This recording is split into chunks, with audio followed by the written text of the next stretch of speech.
Um dos 13 pontos é que a gente defende que institui, não cria, institui uma Agência Nacional de Segurança e Saúde do Trabalho.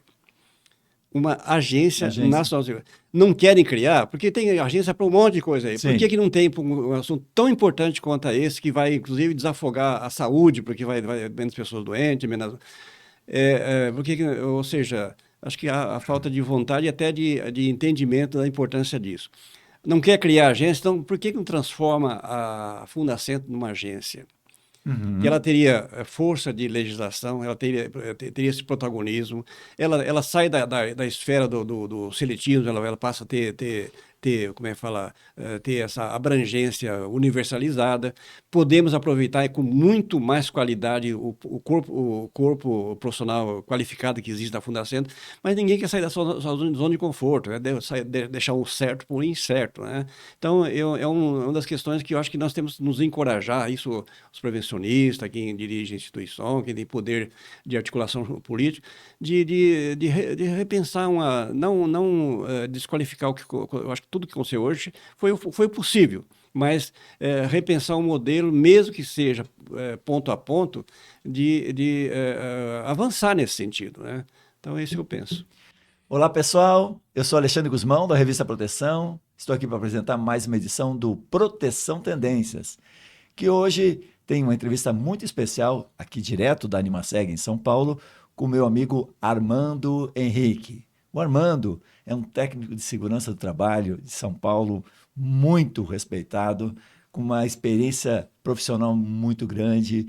Já foi presidente do Sintesp, já foi presidente da Fenateste, atuou por muitos anos em grandes empresas como técnico de segurança e hoje dirige a Associação Nacional dos Técnicos de Segurança do Trabalho, a Anateste. Na sequência, depois da vinheta, conversamos com ele.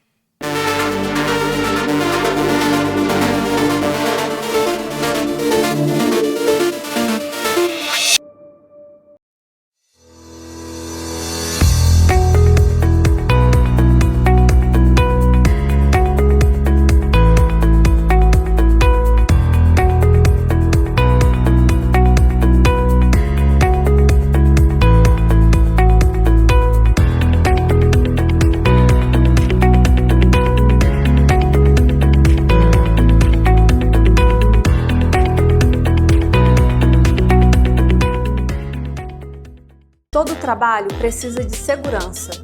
Por isso, existe um Marluvas para todos os riscos que você possa enfrentar. Seja eletricidade, queda de objetos, escorregamentos, umidade, corte, seja qual for o seu trabalho, Marluvas tem a proteção perfeita para você. Diversos riscos, uma proteção. Para ficar por dentro de todas as novidades, nos siga nas redes sociais. Marluvas, a força da história. Olá, Armando, tudo bem com você? Obrigado por estar aqui com a gente no Proteção Tendências.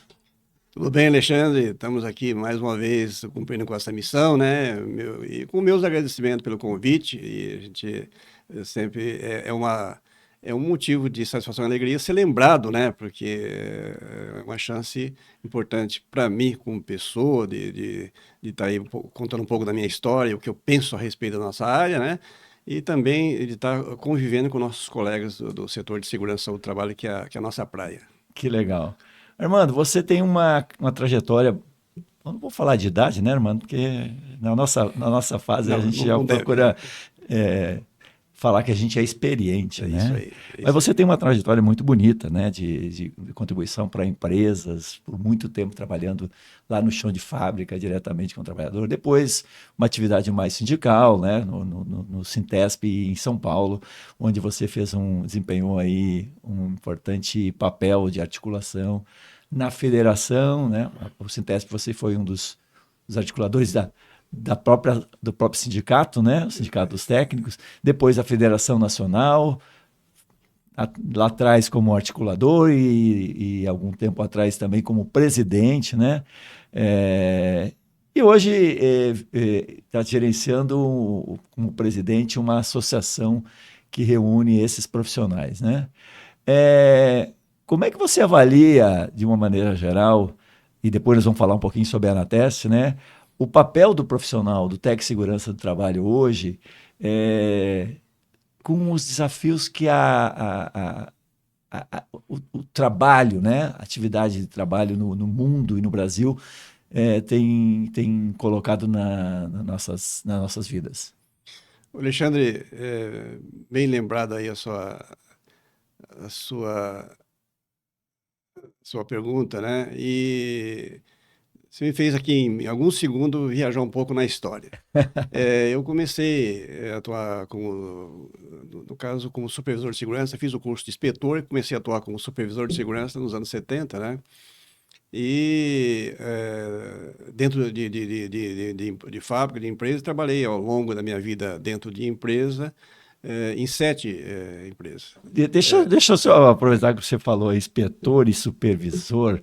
Esses tempos, eu até conversei com vocês sobre essa coisa, né? O que veio antes, o inspetor ou o supervisor? O inspetor. O inspetor é antes do supervisor. O Depois, inspetor, supervisor, depois é o técnico de segurança, é isso? Exatamente. A cronologia. O inspetor, na verdade, já existia no Brasil, mesmo antes da lei da criação das NR, né? Mas daí era uma era por espontânea. iniciativa das empresas. Me parece que a Light, que era aquela empresa de as multinacionais, as empresas internacionais, já trouxe de fora esse conceito, né? Esse conceito e essa atividade profissional do inspetor, né? E tanto é que nosso técnico de segurança número 1, que nós elegemos, que é o nosso protagonista maior, que é o Álvaro Zocco, ele começou como inspetor nos anos 60, na indústria automobilística, né? Ford, né? Ford, é isso. Mas então, eu trabalhei em 7 empresas, das 7, 5 eu entrei como técnico ou supervisor ou técnico e saí como chefe do departamento. Coordenador do SESB. Do SESB. Uhum. E também fui... Ou seja, você entrou lá, vamos contratar esse rapaz aqui para fazer o trabalho, aí começou lá, você lá quietinho. Você você não é mineiro, né? Mas você tem um jeitinho de mineirinho, vai devagarzinho, conversando, então... Eu sempre fui pelo conta-gota, né? Ou seja, aquela velha máxima lá do passarinho que tenta apagar o fogo da floresta, levando lá seu biquinho de água. Mas vai fazendo a sua parte. Vai fazendo a minha parte. Não vai apagar sozinho, sempre acreditando que alguém está observando, alguém está medindo os resultados, né? Uhum. E assim é o que eu penso até hoje, né? Mas o fato é que eu tenho uma história que eu acho... Nunca contei isso em lugar nenhum, já fui muitas vezes abordado, mas nunca falei. Mas ao longo da minha vida eu tive 12 homenagens como destaque, considerado a nível nacional porque foi por indicação coletiva, não foi por a empresa indicou, não, foi coletiva. Sim. Também as instituições que eu presidi, ao todo, fui 10 vezes homenageado. Só o Sintesp, eu fiquei 8 anos e 7 anos foi a entidade prevencionista do ano homenageada, né? Sim.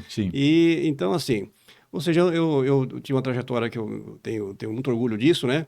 Mas, até hoje, muito angustiado, porque a conta não fecha. E cheguei à conclusão, depois de passar por empresas, também a consultoria, que ainda tem até hoje a minha consultoria, né? Uhum. Eu vejo que todo mundo sabe que não está bem, está muito melhor do que foi no passado, não está bem. Todo mundo sabe a receita do bolo, mas esse bolo não acontece. Não acontece porque depende de muitas variáveis e aí existe a defesa do protagonismo. Cada um quer ser o pai da criança e cada um puxa a sardinha para o seu lado e acaba não fechando. E, além disso, também as complicações de ordem, de diferença ideológica, né? E cheguei à conclusão de que eu encerrei minha vida profissional ativa, mas angustiado por isso, né, com isso. Achei por bem, então, criar a associação, que na verdade não foi uma criação, que a associação já foi ideia de antes de sindicato e federação, né?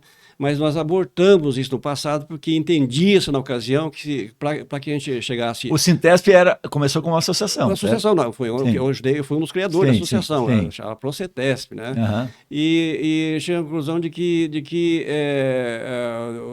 nosso meio precisava de uma entidade apartidária, sem ideologia, sem domínio de interesses particulares ou setorial, né?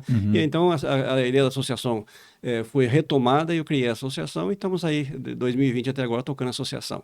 E é isso. Legal. Aí. É porque a gente tem a Associação de Medicina do Trabalho, a ANANT, tem a ANEST, antigamente tinha a SOBS também, né, mas representando a parte de engenharia e segurança. Antigamente tinha a ANENT, agora a ANENT está meio desarticulada, né, a parte da enfermagem do trabalho. Temos a BHO, que é de higienistas, temos a Bergo, de ergonomistas. E os tec-seguranças eram representados sempre pelo sindicato e pela federação, mas realmente não existia uma associação que fizesse esse papel, digamos, associativo, né? O sindicato tem a sua necessidade, né, para representar o papel. Muitas vezes o próprio sindicato fazia um papel de associação, né? Perfeito. Mas o papel de um sindicato é ser sindicato, é defender a categoria, a questão de sindicato. Salários, a questão da atividade profissional.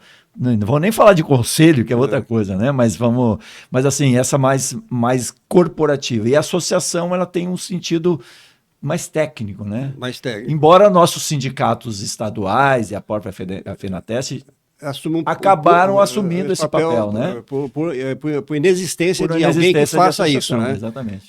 Que não é condenável, mas o papel do sindical é muito bem definido na nossa Constituição, sim. Né? Então eu estudei muito isso, né? Eu sei exatamente qual é o papel de uma organização sindical.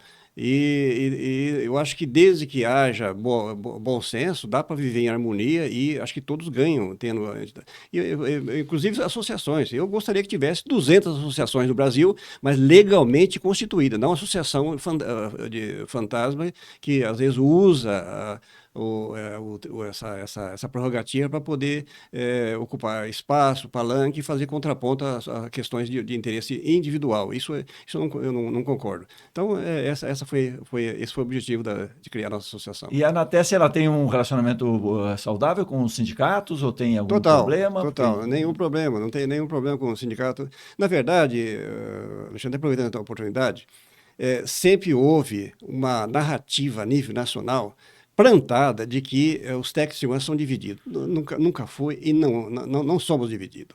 O que existe, na verdade, é uma bolha de não passa de 5 colegas de profissão, vou ser bem simpático, vou chamar de colega de profissão, que se alimentou dessa imagem de divisão para se manter dentro do seu status quo no nosso meio. Mas isso é uma coisa que nós já estamos conseguindo superar. Agora já vejo que estamos pacificando a parte sindical e acredito eu, inclusive a minha composição agora, a última, que deve ser a última realmente, que eu não pretendo continuar reelegendo como presidente. Como presidente, eu vou continuar ajudando enquanto estiver vivo, né?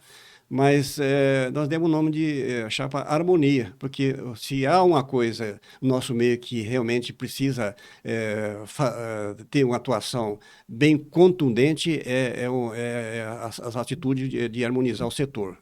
Então, essa é a questão. E harmonizando o setor, nós estamos contribuindo para que a saúde e segurança do trabalho, ou seja, todo o setor de segurança do trabalho, construa uma harmonia mais construtiva, que tenha um foco mais objetivo do que foi até hoje. E a relação com a FENATEST também tem uma... Tranquilo. Nosso amigo Nivaldo, na Paraíba. Nivaldo foi eleito, eu fui logo que houve lá a eleição, nem me interesso como foi a eleição, o processo, está legitimado, nós temos que respeitar, eu acho que é isso. E eu faço votos que ele consiga fazer uma boa gestão, já disse isso para ele, né? E nós temos já fazendo algumas ações aí, um pouco tímida ainda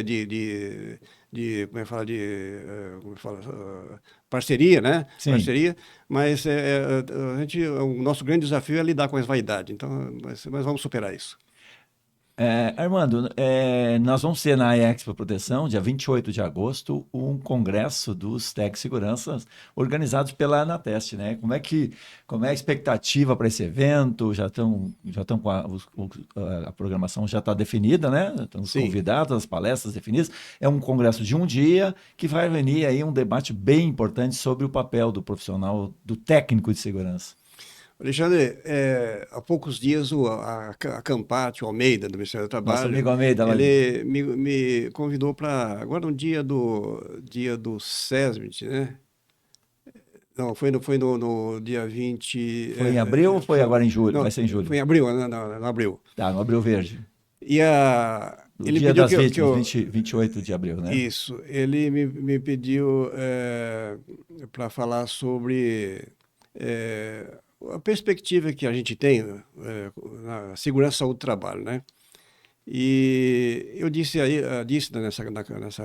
nesse momento que em 73, quando comecei na área, o momento em que o Brasil era campeão mundial em acidente de trabalho, né? De cada 100 trabalhadores, 18, de cada 100 trabalhadores seletistas, 18 sofriam acidente, era uma carnificina, era né? um índice absurdo, né? E hoje estamos na ordem de 2%. Então, é inegável que nós tínhamos uma evolução extraordinária, mas estamos muito além daquilo que podemos chamar de aceitável, né? Nós somos um dos piores países do mundo nesse sentido. E o curioso disso é que, naquela ocasião, quem já atuava mesmo sem a lei obrigar, já dizia, uma estatística precária, mas dizia que o problema número 1 do Brasil, para a questão de segurança do trabalho, eram dois. Um era a falta da cultura da prevenção, e a outra é a falta de gestão em segurança do trabalho. E, lamentavelmente... Desde os anos 70... Desde os anos 70, há 50 e poucos 50 anos. e poucos anos, hoje continuam a ser os mesmos pontos. Hoje, qualquer bom entendedor da área vai ratificar isso, de que realmente os 2 pontos principais é a falta da cultura da prevenção e a questão da gestão dos ambientes de trabalho. Uhum. E então nós agora esse congresso ele tem o eixo dele é isso. Uhum. Se for observar, são verdade, oito exposições, onde a gente procura pegar os pontos cruciais que agrega valor numa boa gestão e na cultura, para a gente possa contribuir nesse olhar para daqui para o futuro, os novos personagens que vêm por aí possa aproveitar algo nesse sentido para poder ter esse processo evolutivo, porque nós estacionamos, na verdade, saímos dos 18%, paramos em 2%, estava mais de 30 anos, 20 anos em 2% da acidentalidade no Brasil. Então, eu acho que quem hoje está entrando, que precisa ter esse cuidado de não desqualificar o passado, porque o passado fez um grande trabalho, né? Mas não tivemos, talvez, a habilidade e harmonia, eu volto no termo harmonia, entre a gente para poder repensar e como fazer isso para poder sair dessa situação que nós estamos hoje. Muito legal. Mas, Armando, é interessante que você tinha me passado a programação, eu achei bem interessante os pontos abordados, né? Mas não tinha me chamado a atenção que ele tem essa linha condutora que é cultura e gestão. Realmente, os palestrantes e os temas envolvem exatamente esse caminho aí bem importante que foi pensado por você. Um exemplo, nós temos, das 8 palestras, nós temos um que alguém que não conhece a história pode até rotular isso de lado político, mas não é.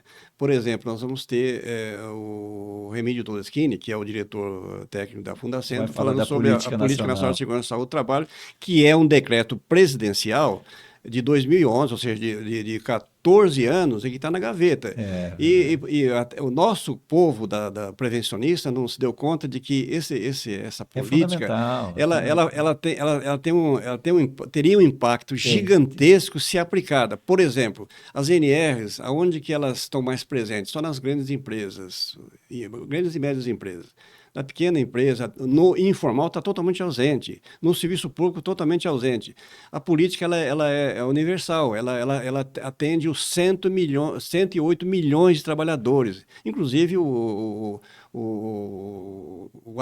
autônomo, ou seja, ela tem essa abrangência e sai dessa caixinha que ainda hoje o seletista, né? Porque a gente está falando para o universo de milhões de trabalhadores seletistas que têm que ser protegidos, mas a nossa legislação, as normas regulamentadoras, elas não abrangem esse trabalhador, não. Os trabalhadores funcionários públicos, de uma maneira geral. E aí eu vou me dirigir aos nossos profissionais do SESMIT, que até hoje não se deu conta, a grande maioria, né?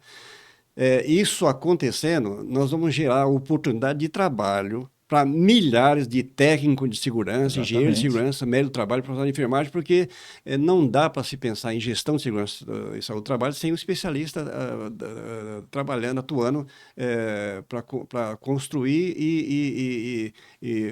como eu falar, e gestar esse processo, né? Então, nós vamos estar beneficiando milhões de trabalhadores e beneficiando milhares de profissionais especialistas. Que vão ocupar esse espaço de consultores, né? Exatamente. Então, aí vem o gestor de negócio, gerar mais despesa? Não, muito pelo contrário. Está provado que essa área de segurança ao trabalho, se bem gestada, ela traz um grande resultado para o negócio também. Armando, eu me lembro, você trouxe esse assunto aí, eu me lembro do tempo, há um tempo atrás, eu não sei quanto tempo você estava fazendo algumas palestras, eu acho que a gente fez uma caravana da ESPA Proteção pelo interior do estado de São Paulo e nas suas, acho que você teve em 2 cidades, eu não me lembro. Acho que a gente trabalhava mais naquela época. Trabalhava mais, é verdade. Pelo menos a gente andava mais, agora a gente está muito home office e tal, né? Verdade. Mas eu me lembro que na sua palestra lá, você citava muito bem o plano e a política nacional. Plansat. Né? E você falava de que você falou agora, universalização da saúde e da segurança e da saúde. Né? Quem diga de um jeito, tem que dizer do outro. E a gente, como profissional, como todas as instituições, a gente fala pouco sobre isso. Né? Se a gente pensar que todo trabalhador agora, vamos esquecer seletista, porque a gente pensa muito sobre isso, todo trabalhador tem direito a ser protegido no ambiente de trabalho, seja ele elitista, seja ele terceirizado de uma MEI, seja ele funcionário público, né? Essas pessoas têm que ser protegidas, né?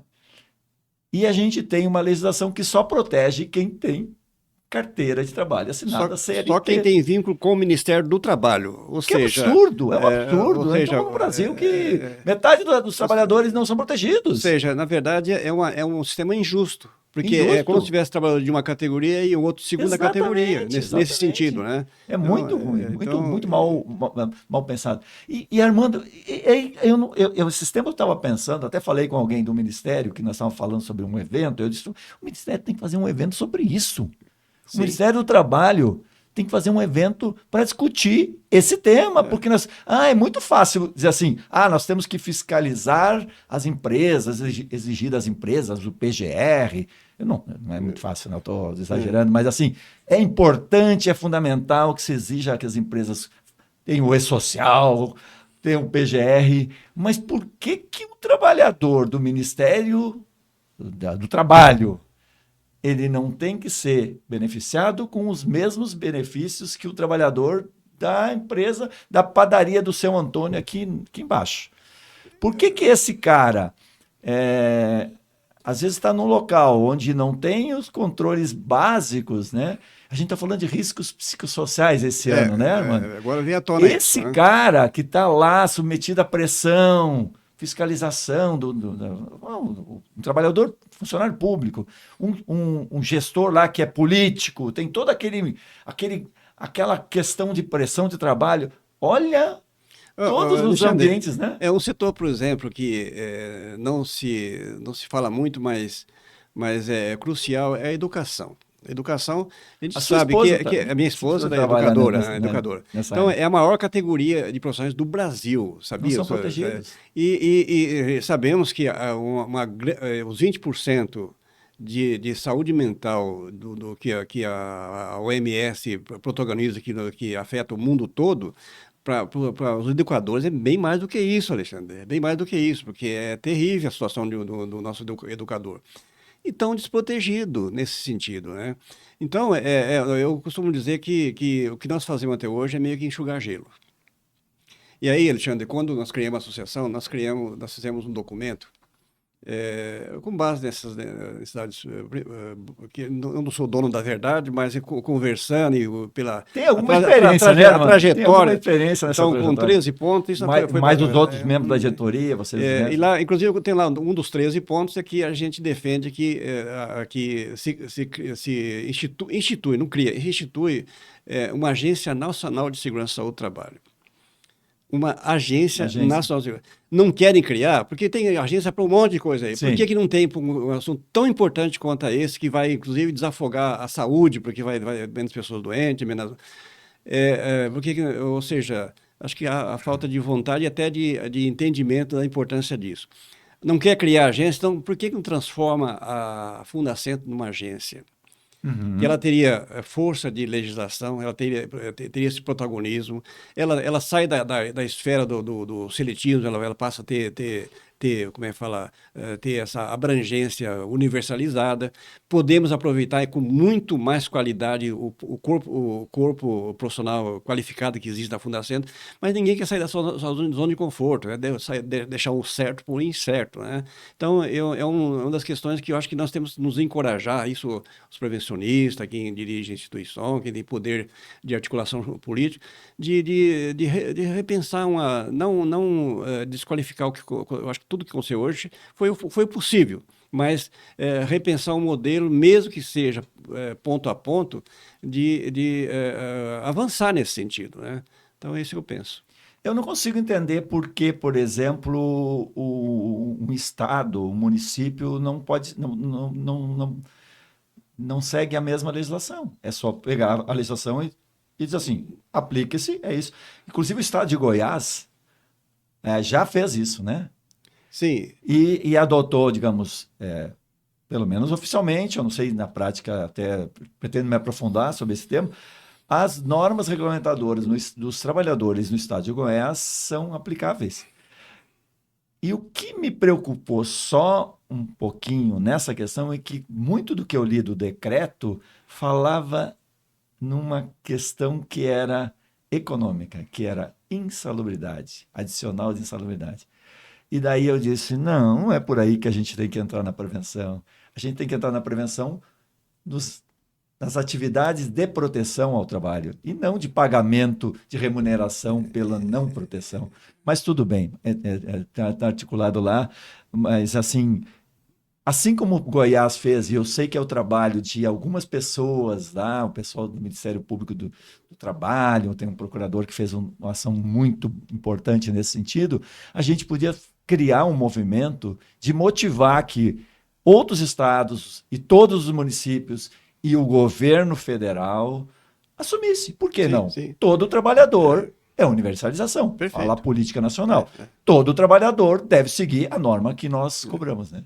Eu tenho um amigo que é o meu amigo Edvar, nosso amigo Edvar Abreu, né? Que foi juiz do trabalho, e ele disse que o brasileiro adora criar leis para que os outros cumpram. Verdade. Então, o Ministério do Trabalho, que é importante criador de leis, poderia ser um instrumento para cobrar que todos os órgãos públicos seguissem a mesma lei, porque na prática é isso aí. Olha que interessante, Alexandre. O doutor Edivaldo ele conhece a causa, porque foi juiz, foi auditor fiscal, foi juiz do trabalho. Parece que ele é engenheiro de segurança também. Engenheiro. Então nesse documento que nós fizemos na Teste, um dos pontos que a gente defende é que nós transformarmos as NRs em um Código Nacional de Segurança e Saúde do Trabalho. Né? Isso não é novo. Sim. Isso não é novo. O Milton Freitas, que foi do governo no passado... Está lá no Panamá, eu acho. No Panamá. Eu sentei com ele muitas vezes aqui na DRT São Paulo para discutir esse assunto, né? Eu estou falando nos anos 2000 alguma coisa. Sim. De um Código Nacional. Vários países do mundo tem na Europa tem um código, tem um, e aí para com essa não é farra, mas é uma loucura que a NR, nós estamos com 38, 39 NR, vamos chegar a 60 e deixar metade dos brasileiros descoberto. E aí, ou seja, aí vem a defesa empresarial de que nosso sistema ele traz uma insegurança jurídica muito grande. De fato traz, porque a NR está hoje em exercício, está sendo aplicada. De repente ela já foi revogada a alguns pontos há muito tempo, ninguém sabe, né? E o código traz como é que fala, essa estabilidade do sistema de coisa, e também ele tem, com o código, ele pode universalizar a aplicação, não precisa ficar só na esfera do Ministério do Trabalho. Código Nacional de Segurança e Saúde do Trabalho, ponto. Aí e fica sob o guarda-chuva do governo federal. De fato é hoje, mas dentro do governo federal existem as divisões lá. O Ministério do Trabalho não entra no terreno da saúde, a saúde não entra no terreno da Receita Federal, não entra da economia, e fica essa dança. Fica um limbo, né? Porque ninguém faz o que tem que fazer em algum... Entendeu? Então quem paga as contas disso, quem? Que é os trabalhadores e o empreendedor, porque no fim desencadeia o resultado negativo que nós conhecemos hoje. E nós estamos falando de milhões de trabalhadores que estão nessas atividades. Você falou da escola, né? A escola. Trabalhadores, professores. Exatamente. Apenas porque eles fizeram um concurso e serem estatutários lá, de não seletistas, eles não merecem assédio moral? Pode ser sofrido assédio moral? Mas tudo bem, pode ser punido, mas a estrutura hoje do risco psicossocial, essas coisas que a gente está estruturando, são altamente positivas, né? As normas brasileiras, elas são muito boas. Sim, são muito boas. O trabalho normativo do Ministério do Trabalho, da CTPP e todo... Tem algumas coisas que podem ser corrigidas, mas é um trabalho muito meritório. Bom, muito meritório. E inspiram outros países até. O que Agora, falta? Por que nós não aplicamos isso para todo mundo? A nossa bandeira é harmonizar, precisa harmonizar isso. É isso que precisa. E para harmonizar precisa ter encorajamento nesse sentido. Alguém tem que abrir mão de algumas condições aí repito, não é de visão, de poder, abrir mão mesmo de poder, de status, de locação, essa coisa toda. Claro que tem, digamos, o Estado fiscalizando o Estado. Eu entendo que tem um problema aí, mas hoje nós temos o Ministério do Trabalho, nós temos o Ministério Público do Trabalho, nós temos os Serestes, nós temos tantos organismos que fazem esse trabalho, e se a gente pensar, esses organismos estão todos destinados a metade dos trabalhadores. E pior do que isso, quase não se dá conta, mas aí vem o judiciário legislar sobre a nossa área. Por exemplo, uma briga que eu assisto há 50 anos, né? Quem tem poderes para fiscalizar a saúde e segurança do trabalho no ambiente de trabalho? Só o Ministério do Trabalho? Se perguntar para os agentes do Ministério do Trabalho, Sim. Mas aí, aí entra na Constituição, já tem a controvérsia. Agora já tem precedente aí de que o Judiciário já deu autonomia para o Centro de Referência de Saúde do Trabalhador ter um papel a desempenhar. Sim. E olha, veja só a capilaridade que isso tem. Essa organização do Ministério da Saúde está em todos os municípios. Em todos os municípios. Lógico que tem que limitar. Não vamos imaginar que um agente da saúde lá que tem uma limitação de conhecimento técnico, ele vai ter a mesma prerrogativa que tem o auditor fiscal do trabalho hoje. Eu penso, Alexandre, isso já caiu comigo há muito tempo, é uma angústia que eu tenho. Eu acho que o Ministério do Trabalho, o auditor do trabalho, devia ser aquele cara requisitado lá para bater o martelo. Esgotou lá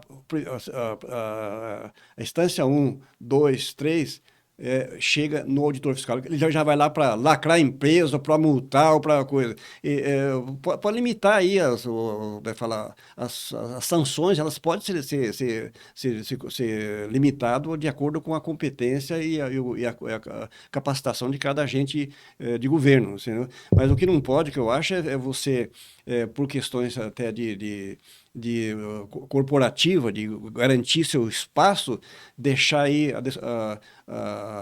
milhões de trabalhadores e de frente de trabalho desprotegidos. Ou seja, teve uma época que se falava muito disso, eu não sei por que pararam de falar disso, de que foi feita uma continha no Ministério do Trabalho, de que se fosse o auditor fiscal do trabalho, fosse fiscalizar todos os ambientes onde tem vínculo seletista, ele passa aqui hoje numa empresa, vai voltar aqui 40 anos. Daqui 40 anos que vai voltar. Não teria e não precisa ser muito inteligente para perceber que com esse histórico, com esse tipo de organização de Estado, o empresário que não quer fazer, ele fala, eu vou pago para ver. Quantos não estão aí pagando para ver? Porque sabe que... Aposta que não vai dar nada. Ele pode até ser surpreendido, mas a chance é quase que ganhar na loteria de ser abordado. Sim. A possibilidade de ser visitado por um auditor. Você entendeu? Então, hoje, com a inteligência tecnológica que nós temos aí, isso dá para fazer até de forma virtual, sabe? Mas por amostragem, ou seja, tem como fazer. É só que a questão de fechar a tecnologia vai o próprio E-Social já está implementando isso, né? A gente percebe que a auditoria evoluiu, a auditoria do Ministério do Trabalho, de fazer algumas solicitações sem né? Manda um e-mail, manda um comunicado através dos sistemas de comunicação da Receita Federal, né? Perfeito. E comunica a empresa, óbvio. Não é... Me informe sobre isso, né? Hoje em dia é muito fácil. Você precisa fazer isso. Como é que você está fazendo? Presta contas. Então, há meios de fazer essa fiscalização sem que você precise de uma pessoa... E sem inviabilizar o negócio. E também sem esse medo que o empreendedor tem de que... E aí, curioso, as empresas de porte pequeno e média, a maioria, elas pagam caro para serem blindadas. Ou seja, alguém que gosta de vender... prospectar dificuldade para vender facilidade, está cheio por aí, né? Eu vejo, por exemplo, a iniciativa do E-Social, que já é uma iniciativa tecnológica que houve um avanço extraordinário na questão das informações. Mas essas informações juntam ao quê? A Previdência Social e a Receita Federal, certo? Começou-se a desenhar isso e o Ministério do Trabalho também. Com o Ministério do Trabalho, mas foi tirando e quase que não deixou... O trabalho ficou mais previdência... Mais uma vez ficou de fora. Mais né? previdência do que... Então, a gente defende que retome essa inserção da segurança do trabalho para aqueles itens que para um E-Social. Pode ser esse, aí pode ser o próprio do Ministério do Trabalho, já que a dificuldade de operacionalizar isso interministerial, então cria um E-Social do Ministério do Trabalho, que dê um outro nome, mas que o Ministério do Trabalho ele possa usar a tecnologia para fazer esse tipo de trabalho. E aí, isso para o mal entendido passa, mas aí você está defendendo que as empresas sejam encurraladas, seja fiscalizada virtualmente.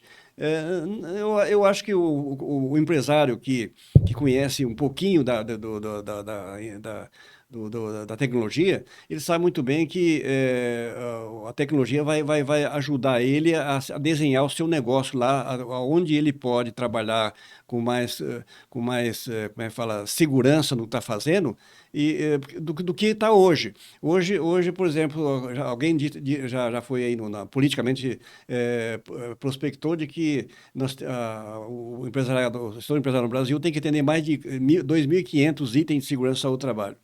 Aí eu sou empresário, eu falar, eu vou encapsular, vou proteger minha máquina e os outros 500 itens, o que eu faço? Então eu invisto aqui e cai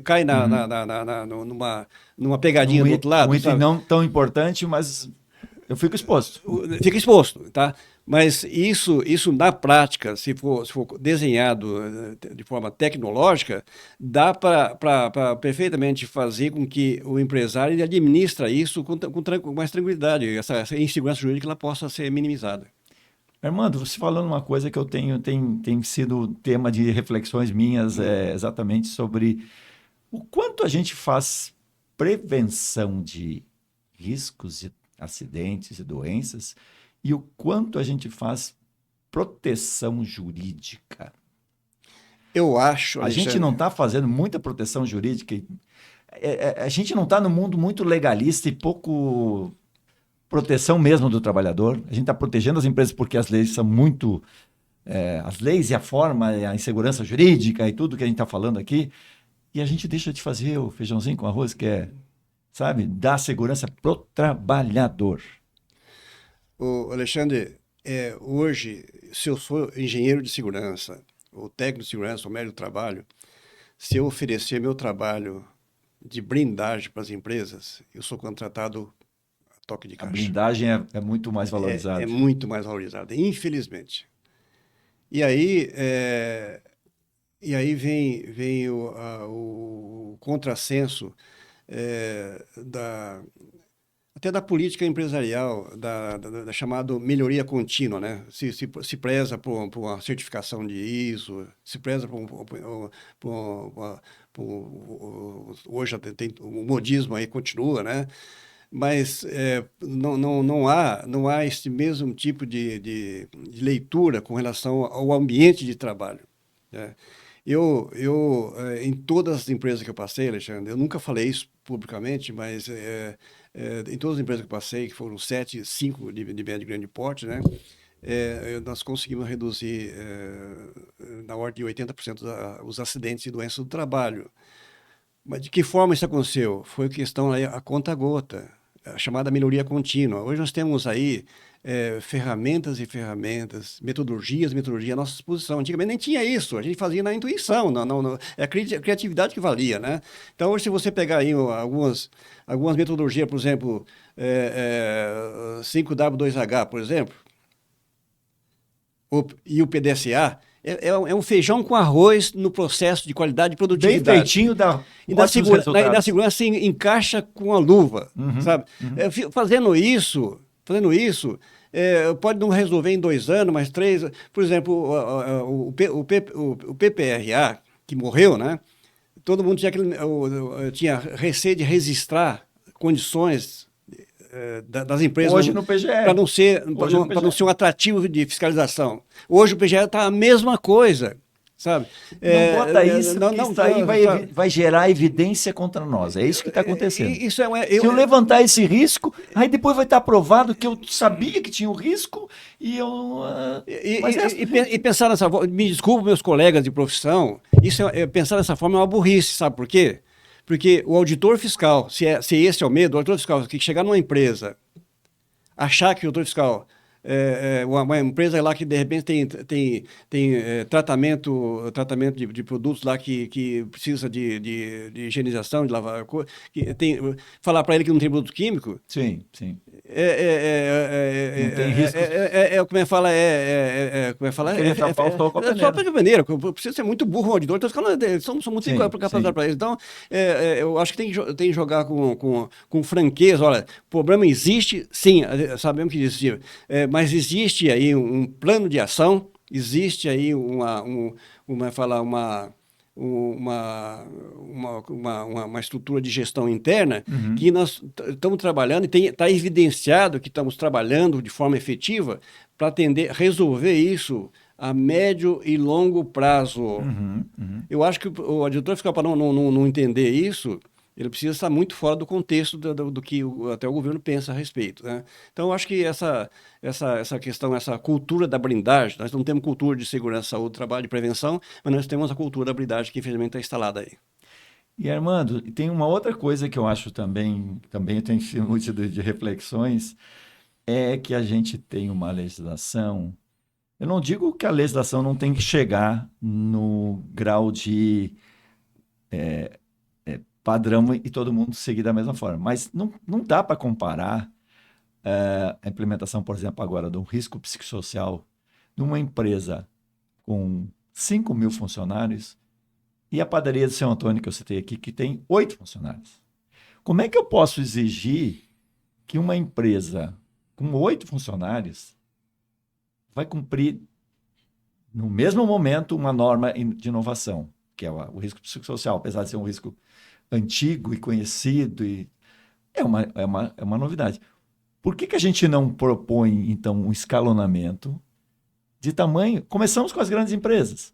As grandes empresas implementam, experimentam os processos, fazem toda aquela aquela absorção cultural, os profissionais começam a entender como fazer, depois passa para um outro determinado nível, né? E chega lá daqui a 3 anos, 4 anos, né? Na padaria do seu Antônio.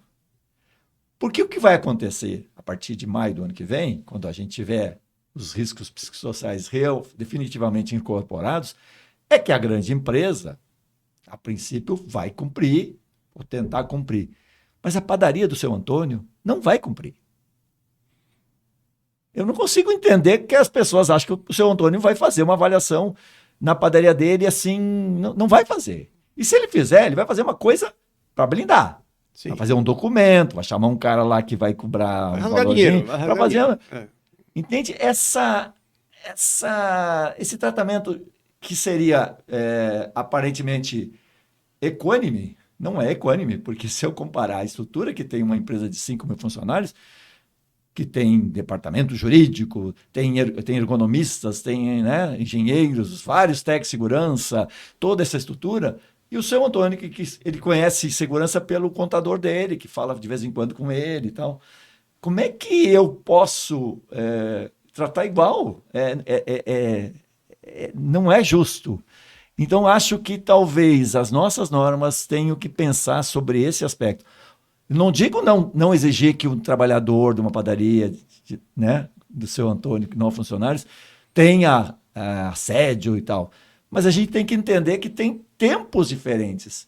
E existe uma coisa cultural, a sociedade vai absorvendo os conceitos, a gente vai experimenta nas grandes e vai chegar lá. Mas daí, se chegar lá e ele não cumprir, é outra história.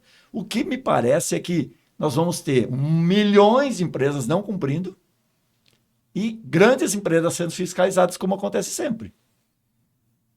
Entende? É uma visão um pouco diferente, talvez um pouco arrojada, mas a gente tem que falar a realidade. A realidade é que não vai acontecer.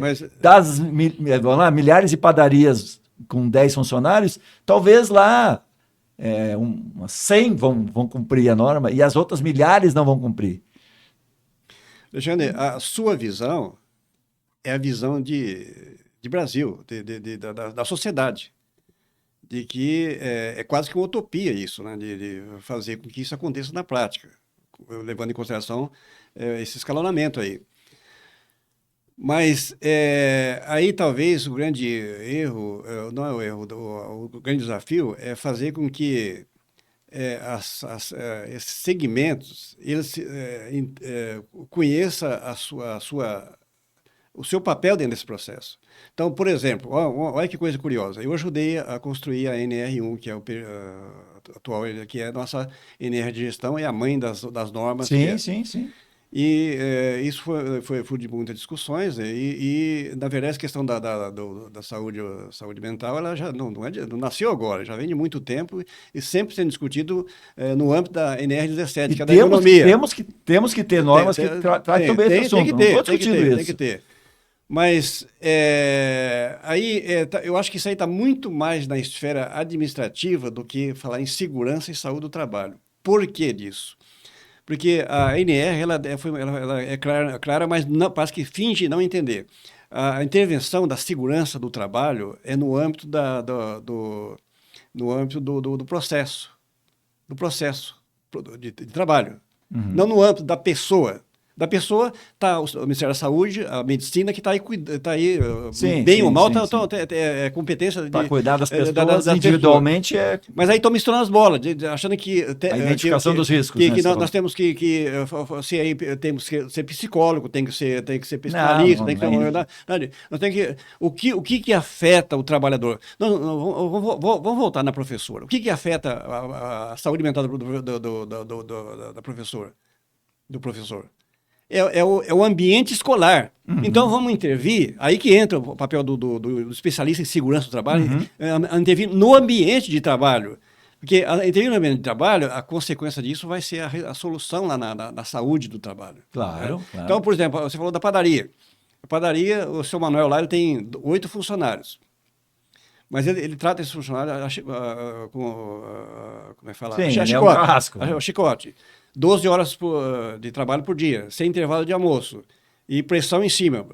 esse ambiente, tudo bem. esse ambiente é um ambiente insalubre. Não. Esse ambiente é um ambiente Eu tô- convidativo. O seu Antônio ali, ele é um cara legal. Ele às vezes dá tem uns piti lá, porque ele reclama que fizeram o pão errado e tal, mas ele é um bom, tá? Eu tô pensando no bom. Pois é, mas aí se o sistema educacional Sim. focado no ambiente de trabalho levasse essa clareza para aquele ambiente da padaria lá, em que os trabalhadores eles soubessem as suas limitações, que o senhor Antônio saiba que não adianta ele achar que é um bom negócio ele ter, em vez de 10 funcionários, ter 8, e fazer esses 8 trabalhar 12 horas, para ele entender que ele sai muito mais caro, porque ele vai ter depois um passivo trabalhista, ele vai desses 8 vai ter uns 2 lá adoecidos, vai ter gente lá vendendo bolacha achando que é pão, ou seja, essa visão educacional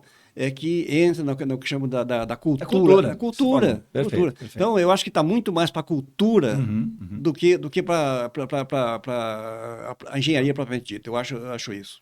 Muito bom. Armando, nós íamos falar sobre os 3 itens. Acho que não vai dar para falar dos 3 itens, mas eu queria que você destacasse mais pelo menos um ou outro, porque a Anateste tem a proposta de 3 itens que são prioridades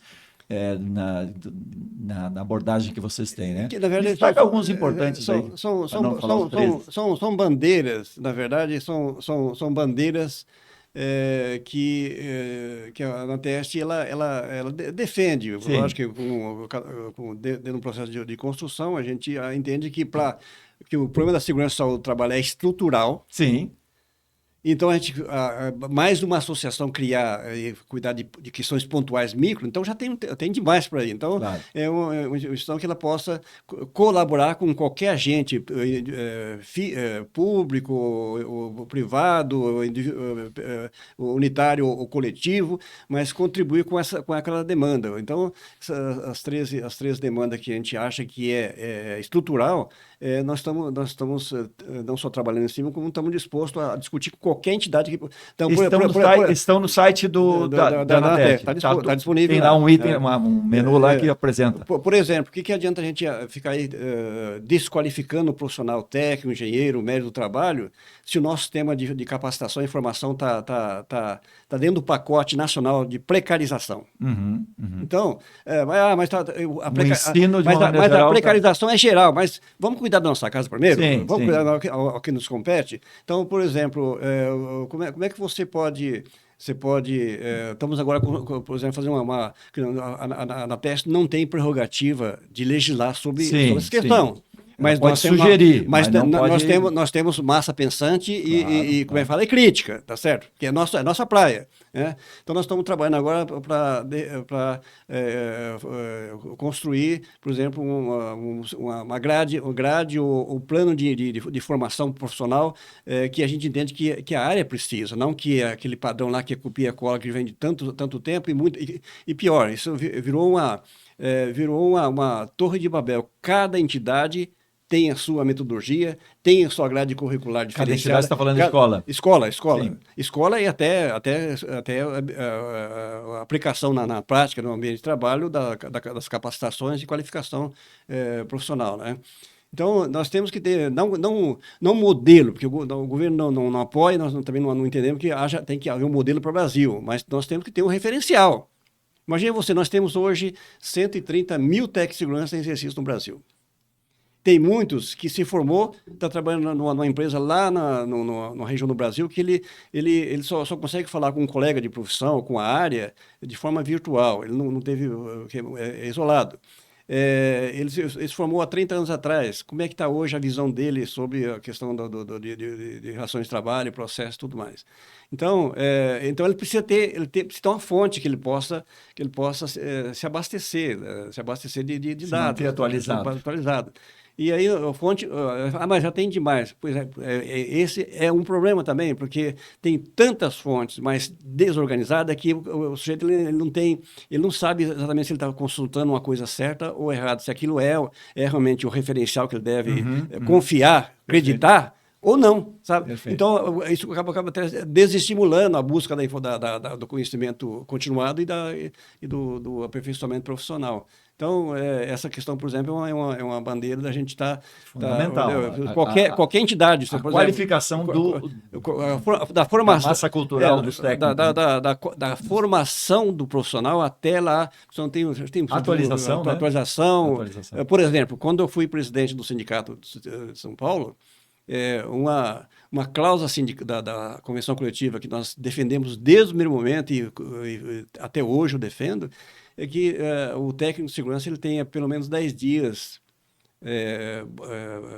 bonificado pela empresa para ele se dedicar em aperfeiçoamento profissional, congresso, seminários, etc., visita às empresas, e eu acho que isso aí se pratica muito pouco, porque não tem essa cultura a esse respeito, mas é uma pena, porque as empresas acho que não sabem quanto que isso é importante. Traria de benefícios, inclusive, para a empresa. Na verdade. Então, e assim a gente... Muito legal, muito legal. É o que a gente defende. E tem mais algum outro aspecto que eu gostaria de sacar? Nós vamos lá, vai os três, né? Mas esse da educação, para mim, é fundamental. Aí puxando a sardinha para a nossa profissão, não é corporativo, não, é questão de interesse social. O nosso conselho de classe, né? Conselho de classe. Desde quando eu fiz o curso em 73... Já se aventilou essa necessidade. Tanto é que em 78 criou-se as 28 normas, né? E uma foi específica para o técnico de segurança. Naquele momento já entendia que o técnico de segurança não cabia no CREA, não cabia no CRM, não cabia no... E restava o quê? Por ser uma profissão estratégica, tinha que ter um guarda-chuva. Aí passou o seu Ministério do Trabalho, de forma provisória. Ou seja, esse provisório vem de 78 até hoje. Eu, particularmente, eu fiquei mais de 30 anos correndo atrás do conselho de classe. Quantos colegas que lutou por isso e já se foram? Hoje ainda não tem solução disso. Agora, mas por que isso é tão importante? Primeiro, e aí eu vou chamar a atenção dos meus colegas técnicos de segurança. Primeiro é que, se não tivermos um conselho de classe, um dia essa profissão acaba. Entenda você o seguinte, que a profissão que tem conselho de classe, ela se auto-administra. Observa que o governo não mete a colher com o profissional do direito, porque tem lá uma OAB que cuida do dinheiro. Não mete a colher, lógico, se foge das condutas constitucional, normal, legal e moral, acho que eu tenho a prerrogativa legal para poder o governo intervir como governo, como Estado. Mas quem tem que cuidar do exercício profissional para que ele produza aquilo que a sociedade espera do profissional, é a própria categoria que tem que cuidar disso, através do quê? Dos seus conselhos. Então, mas conselhos, se resolvesse, esses profissionais que têm conselho estariam hoje... Não, lógico, nós sabemos que o conselho não resolve tudo, mas sem um conselho seria muito pior. Seria muito pior, que é o nosso caso. Então, nós estamos aí, o maior contingente do setor de segurança ao trabalho, batendo cabeça, e a gente, infelizmente, não tivemos força política até hoje para poder ter esse conselho. Hoje, concretamente, hoje já temos visão diferente. Nós já sabemos que politicamente é muito difícil criar um conselho para a categoria, e tem um custo isso também, né? Mas nós temos que achar uma saída para incorporar um outro conselho já existente, se for o caso, né? Mas conselho que integrar, técnicos industriais ou uma coisa técnicos industriais, mas um conselho que a gente não seja lá um puxadinho desse conselho. Sim, não é como foi proposto que seria ligado ao CREA. Não. O CREA já está provado que lá os técnicos industriais ficaram 50 anos brigando para sair de lá, porque eles eram tratados lá como segunda categoria. Sim. Só tinha nível superior, daí eles já entram... Tinha mais deveres, muito mais deveres do que direitos. Então, aquilo que sobra, que o graduado, que é a âncora do conselho, só libera para o nível técnico aquilo que ele não quer fazer, ou seja, o chamado... Sim, é como dar poder para um cara que tem interesse lá, né? Então, eu estou no nível lá de escolha. Agora, se fosse um conselho dos técnicos industriais ou dos técnicos comerciais, ou talvez daí, né, Então, tivesse mais sentido. Alexandre, eu sinceramente, eu nunca tive, nem tenho interesse, nem em culpar, nem cargo, porque eu tô com a minha vida já resolvida, Sim. para mim é muito claro essa coisa, tem os momentos, né, muitos me perguntam, você quer voltar para o mundo sindical? Não, se eu quisesse voltar, eu sei que eu tenho as portas abertas, é porque eu fiz um bom trabalho, Sim. mas não, eu acho que a minha fase passou, acho que tem uns jovens que têm que bater cabeça para poder pegar esse barco e tocar o barco para frente, né?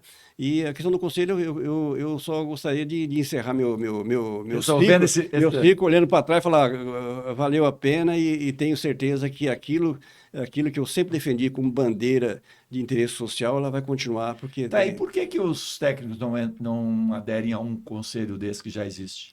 Desses técnicos, por exemplo. Na verdade, aí são brigas políticas, interesses?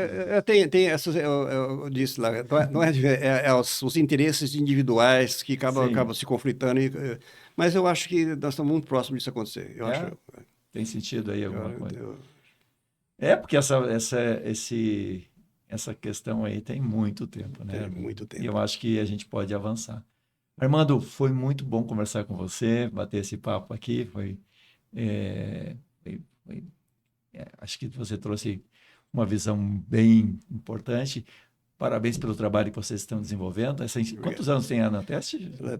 Nós criamos em 2020, né? Ou seja, na prática, nós estamos com 4 anos, né? 5 anos. 21. Cidade Nova já está fazendo... E né? Olha, a gente seguindo aquela máxima do nosso paradigma número 1, que foi o Alzheimer, que ele, quando foi para os Estados Unidos, ele voltou de lá com a visão de fora do Brasil. O que ele mais se agarrou quando ele veio do Brasil em 1950 e alguma coisa, que lá nos Estados Unidos tinha lá dentro dos pilares, que ele nem sabia o que era pilar, ele descobriu que lá as boas práticas, as evoluções, elas eram desenhadas através de pilares, né? Que o pilar que ele viu que caiu como uma luva é aquele de que vou fazer o melhor possível com os recursos que se dispõe. Ou seja, enquanto eu estou reclamando que não tem verba, não tem espaço, trabalho demais, não vou ficar parado. Tem chefe que não está nem aí, coisa, é o recurso que eu tenho. Então, eu vou fazer o melhor possível com esse recurso que eu tenho em mãos. E tenha certeza, isso é experiência prática. Se você usar isso com critério, com determinação e com uma certa fidelidade, você não vai ser mais um. Vai fazer a diferença. Vai fazer a diferença. Obrigado, Armando. Eu que agradeço. Pessoal, estamos encerrando esse bate-papo com o meu amigo Armando Henrique, presidente da Anateste. Na semana que vem a gente volta com mais um Proteção Tendência. Até lá, tchau, tchau.